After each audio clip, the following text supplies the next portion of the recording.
obvious always to look at the growth stocks and say, oh, this is the sign that the Fed's going to cut. But the anticipation is that they're looking at another potential 25% growth into the next quarter based on this anticipation of the rates possibly dropping. But it's also possible that what the Fed is doing is not necessarily getting ready to drop rates, but they're doing more of a twist where they are buying the long end and selling the short end. And that does not necessarily mean they have to do anything to the rates. And essentially what that does is it flattens the yield curve. That would probably be the best scenario as opposed to just anticipating all these rate cuts. But not everything is rosy yet, Will. I mean, we've been really watching two areas three actually, very carefully.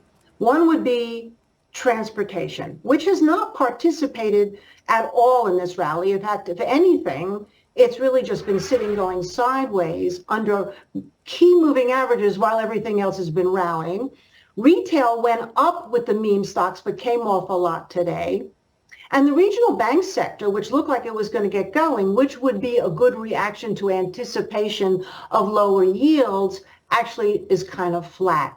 And I think you have to keep an eye on those areas to see if they're not some kind of a warning that there's something under the surface that we don't quite know about yet, particularly when it comes to transportation, because A, that's a huge part of the GDP, it's a huge job creator, and it really is a pulse on consumers and how much goods are moving around the country. And we know the consumer, those news have not been so that great lately. So we'll see. I agree with you completely, Mish, but the problem continues to be that, the top 10% who have all of the net worth, who have all of the spending power, who are probably the same people that you're talking about that are in cash right now or, clipping money market funds, they're still providing the resilience for the rest of the economy. And even though, it beggars belief that, you could not have a recession in these kinds of conditions, it's probably a recession for the bottom 40% versus, what the actual economy and what the markets are telling us. So with that in mind, how does something for example, services inflation come off? Because they're still spending and you see it up by 5.3% on a year-on-year basis. So how do you position with such a divergent set of circumstances? What are you looking at in order to take advantage of the really weird dynamics that are at play? Well, I like to think in terms of stagflation. So I have been picking very carefully. I mean, the quant models, the momentum followers, they obviously had a party today in all of the growth stocks with supercomputers, you mentioned, NVIDIA and AMD and all of those things. But I look at it, I step back more from a contrarian's point of view, not to be a contrarian, but to see what's going to emerge. And we've been talking obviously about the metals for a long, long time. So this has been great paydays over the last couple of days. Silver skyrocketing, gold miners skyrocketing, and gold as well, copper.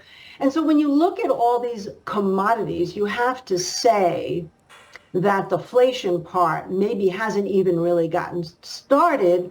And the anticipation we had of any kind of misstep in monetary policy, whether it's a twist, whether it's lowering rates, or even just staying at these continued rates, which really has not been able to control the inflation in the way that the Fed would like, means that there's still opportunities in commodities. So we've even bought uranium, we bought natural gas looking like it had bottomed, and so we're at water, the stress on the actual raw materials in terms of delivery that we're seeing through utilities because of the amount of usage in AI and supercomputers is also giving opportunities for not only utilities but electricity names. And I think that's kind of what we're looking at right now. As far as equities go, I still like defense stocks like Palo Alto. I know that report soon. I still like to have some fixed income. And actually, today we added Coinbase because, as you mentioned at the top, yeah, now that we've rolled back into Bitcoin, we can get through the 66,000. It's possible that cash inflow back into cryptocurrency will be good for that stock as well. So we're trying to stay diversified, but also always nimble.